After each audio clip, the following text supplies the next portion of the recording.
Hello, welcome to another fast and fun video. It's Rich here, and this video a bit different because we're on a bit of a car journey down to Brands Hatch for the weekend with a good colleague of mine, Jace, who's driving the car. And I thought it would be a great opportunity while we're sat currently circumnavigating the M25 to talk about Jace's Porsche Cayman S 987 Gen 2. And I think Jace has got a wealth of information and understanding of what it's like to own one of these cars. And I'm going to ask him a whole sequence of questions, and he's going to tell you as potential anyone that's interested in owning a Gen 2 Cayman what it's like to own one of these great cars. So first of all, introducing the car, it's a 2010 so it's a 987 Gen 2 Cayman S. So it's got the 3.4 litre flat 6 cylinder engine producing 320 brake horsepower, Jace? Yeah. And Jace has owned it for about 4 years. Yeah, and 4.5 now. Just looking, he's done just under 69,000 miles in the car. So first of all, Jace, welcome to the channel, Fast and Fun channel. So first question when it comes to Porsches is why Porsche? What cars did you have before the Porsche? What led you to buy a Porsche in the first place? I'd wanted a Porsche since I was about 10 years old. Watched a Disney movie with Michael Crawford in it as this hapless superhero, and all the villains in it drove black 911s with the kind of synonymous whale tail. And I'd never seen or heard of Porsche before then, so this was back in about 1982, I guess, and I just fell in love with the car. And so at 10 years of age, I thought to myself, I want a black 911. I didn't know at the time, but I think that's what's known as the 930, the 911 with the turbo of that era. Just thought it was an incredible looking car and wanted one. So sort of grew up, always this boyhood desire, this dream to own a Porsche, and like I said, black 911.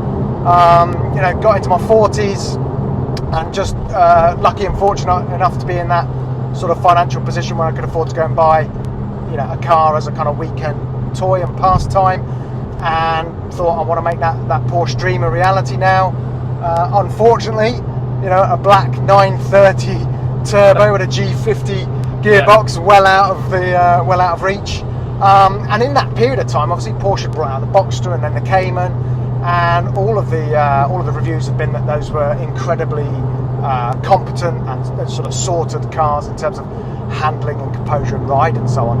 And I think as well, for me, like the Cayman represented what early 911s of that kind of 1970s and 80s era were. Small, compact and kind of agile sports cars, whereas the new 911s, as fantastically competent and capable as they are now, they're just getting bigger and bigger and bigger, and that didn't appeal to me. Plus, like I say, cost is obviously always a factor for most or many of us. So you bought this how many years ago? 4.5, March 2017. Yeah. So it was always going to be a Cayman then. You never considered 996 or even a 997 probably for this sort of price. No. I had a budget of 30,000 in mind. I ended up paying about 28 for this from Cridford's down in Surrey, a well-established, pretty well-known Porsche specialist. It had 41,000 miles on it when I bought it. 2 previous owners and a full Porsche service history. But and how many miles did you? 41,000. 41. Okay. So I've done nearly 28,000 in 4.5 years. So 6,000-7,000 a year. Yeah, I think in the first year I did 8,000 because of the novelty, and I just wanted to drive everywhere. even to like the shop, supermarket, whatever, back. Whereas the last sort of 3 years has probably been between 6,000 and 7,000 a year, as now a few more, doing more sort of 5 or 6 track days a year and a couple of longer road trips a year. So what about, did you not consider the Boxster? Or you definitely wanted coupe? I definitely wanted coupe, and a couple of reasons, a bit of an insight into my driving history perhaps, but earlier in my driving life, I've been upside down in a car a couple of times in accidents, and so a soft top for me, no. Right, yeah. Well, I can vouch for Jace's driving style on track, so that's absolutely believable. But I wanted the Cayman over the 911 because of the reviews of its handling. because of that mid-engine and 50-50 weight distribution, whereas Yeah. the 911, okay, as much as the engine has been brought forward a lot with the successive generations. Yeah, because it used to be hung over the rear axle, Yeah, didn't it? Now yeah. they're just bringing it. Yeah. But I mean, the whole, I suppose, the whole 911, as it's grown, certainly I think over the last 20 years, they have just got bigger and heavier, generation after generation, haven't they? Yeah. Compared to what the 911s were like when probably we grew up in the 80s Yeah. or even the 90s with the 964s and the Yeah. 993s, I suppose, where they were still probably 964s, probably same sort of size to this, I'd have thought. Yeah. So I wanted something that felt wrapped around me, as it were, which I really think the sort of 986 and 987 model Boxster and Caymans, well, no, there's no 986 Cayman, but 986 Boxster and 987 Boxster and Caymans, they do feel like you're ensconced in it, and everything's readily to hand everywhere. So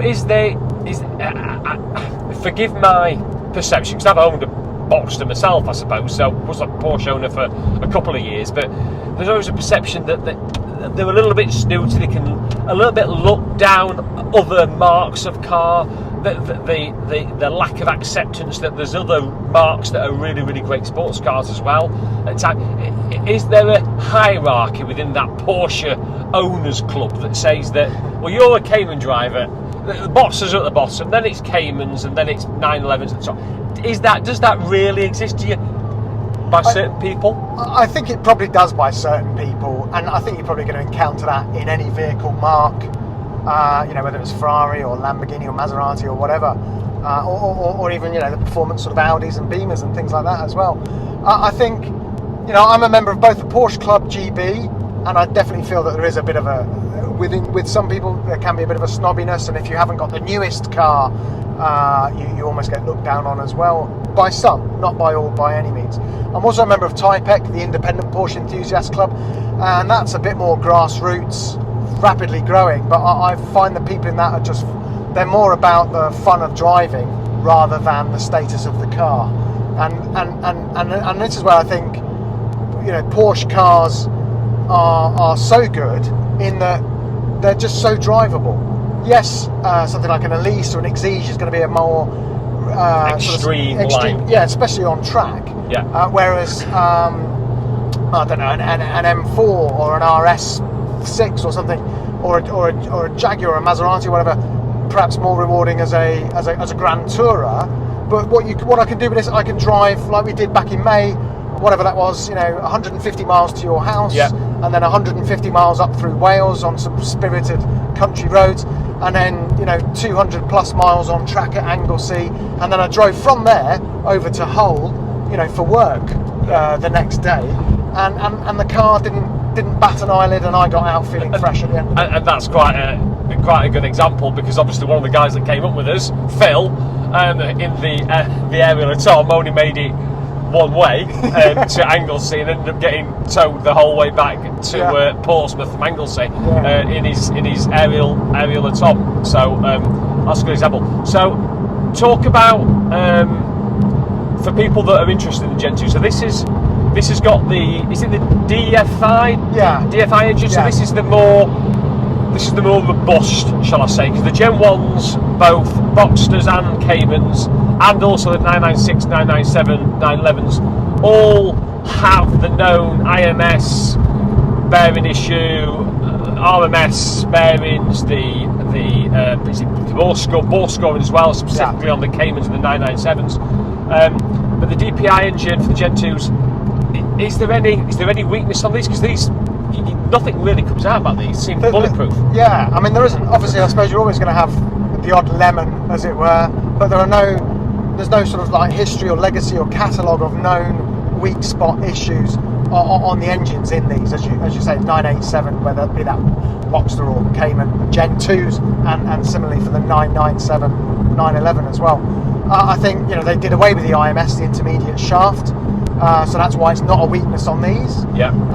There's no RMS either, and I think they overcame the sort of bore scoring issue by changing the bore sort of liners. I think I can't remember all the material names, but Nicosil or something like that. I think they completely changed that, and that did away with that issue. Yeah. And incidentally though, the 986s and 996s and the Gen 1 987 and 997s, I think there's a lot more anxiety out there than actual real issues. A friend of mine who's got a 20-year-old Boxster, 147,000 miles on it, according to its service history, never had the IMS redone on it, and that car's still going strong. Yeah. So it's not that every single 986 or Gen 1 987 will have an IMS failure or will have poor scoring. No, because I mean the deal is there. They normally don't. When you come to split the engine and gearbox, that's the time to change it. So not only when you go for your new clutch, which, let's face it now, most of these cars, the Gen 1s, are going to be 15, 16 years old or so, I suppose. Yeah. They'll have had a clutch or be close to having a clutch. They fit the bigger, stronger, more improved bearing in there for the IMS. So just for the sort of viewers, just so they better understand, in the 4 years, 30,000 miles that you've done, give us some running repairs, problems that you've had with the car, and considering that Jace does track this as well sometimes as well, that you do annual servicing as well, don't you? So just give the viewers a sort of indication of things that you've had to do above and beyond standard annual servicing. Sure. So I've probably gone through pads and discs a bit quicker than the ordinary person would. And just on that then, for anyone that is thinking about tracking the Cayman, is what pads and discs have you settled on currently? Sure. So the first couple of years I was just using the standard Techstar pads, which are the exact same manufacturer of pads that Porsche use. So don't buy your pads from Porsche, buy them from Euro Car Parts or Car Parts for less, and just go for the Techstar pads, and you'll get them for about a quarter of the price. And I was just using Sebro cross-drilled discs, again about a quarter of the price of what you'll pay from Porsche. But on the front I've changed to a Sebro slotted disc, because of the heat that's going into those discs on the front, and what I was finding from tracking, that you could get these little micro cracks and fissures around the drilled holes on the cross-drilled discs. I've also changed to a Brembo HP 2000 Sport pad on the front. Some people change right up to sort of Pagid RS 29s or something like that, which is an outright track pad, or Frodo DS or Uno 1.1s or whatever they're called. But I think they're probably too hard for then normal road driving, and you get a lot of squeal problems and squealing and no bite when they're cold. So the HP 2000 I find gives me good bite from cold, no squealing, probably a bit more dust than the Techstar pads. But I'm fastidious about cleaning the car except for this trip, so that's not really a problem. And they hold up really well on track as well. I aim to do about 200 track miles on a track day, and I'll get through that no problem. These Brembo pads have been on for 5 or 6 track days now. 2 at Silverstone, Anglesey, Bedford a couple of times, Donington once. And they're still, I don't know, good 6 to 8 minutes. And they're largely full track days. Well, they're not half days. Most of those are full days. Those are full days. Okay. I've also got the Goodrich braided hoses, and I've got RBF 600 brake fluid on. I'm about to go through a tunnel, so I'm going to put the window down. And I've just put sports exhaust on. Hang on, let's put the windows down. I don't know if what you're going to hear here. What you're going to hear here? Let's just see.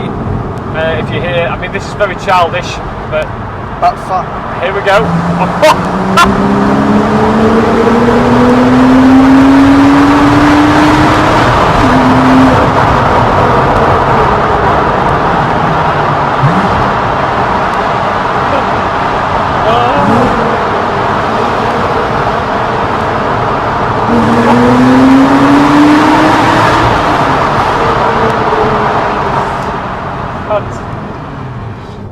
Well, why have a sports car if you can't enjoy it now and again? It certainly breaks up the very mundane M25 circular, and we've got a few people looking at us now and probably thinking, what are those idiots doing in the car, especially considering we're videoing as well. Okay, so back to is that your brakes, track pads, discs, etc.? Yeah, Goodrich hoses, RBF 600 fluid, and I've put the GT3 master cylinder in as well, because what I found and this is quite a sort of known thing on the I don't know about certainly on the 987s. I think a lot of people think the 986s have got a better brake pedal feel, but I found the pedal had a fair bit of travel before the brakes felt like they were really becoming effective. And with the GT3 Master cylinder, which isn't expensive, if you go on, I think Auto, it's a TRW manufactured component. And I think if you go on a website called like AutoDoc, I think they've got it on there for, the price varies, but let's say 150 quid's probably a typical price. And that gives you it's a slightly thicker bore or something of cylinder. It gives you a much firmer, immediate pedal feel when you're depressing the brake, which just creates a bit more confidence when you're braking from pretty high speeds on track as well. So that's the brakes. So that's brakes. So what else regarding, I suppose, so you service it every year, and you're pretty fastidious with that, and that's largely oil and... Yeah, so I follow the Porsche servicing regime, which obviously every 2 years or 20,000 miles. So, minor, major, as it were. But in the intervening year, between that every 2 years, I'm getting the oil and filter changed. I'm using Miller's NanoDrive 5W40. Whereas Porsche recommend Mobil 1 0W40, and I went up to the Miller's NanoDrive, which is a race oil, on the recommendation of Matt at Porsche Care in Stevenage, which I totally recommend. Especially as the engine's getting a bit older and sort of worn in, or not worn in, but really bedded in now at 69,000 miles. You don't need as thin an oil, or an oil that's got the same viscosity, high viscosity at low temperatures. So I'm never going to drive this car in -10, so I don't need a 0W oil. So, and I've had no issues at all using the NanoDrive, but I get it changed every year anyway, because I am tracking it, so it's getting up to high temperatures and stuff. And I'll change the brake fluid every year as well, because I'm using a racing brake fluid, RBF 600. It's what's called hygroscopic, and that absorbs water over time. And so it's recommended you change it every year, whereas normal brake fluids every 2 to 3 years. Yeah. So that's servicing, brakes. What about repairs? So what's gone wrong? What repairs have you had to do in the 4 years? Yeah, so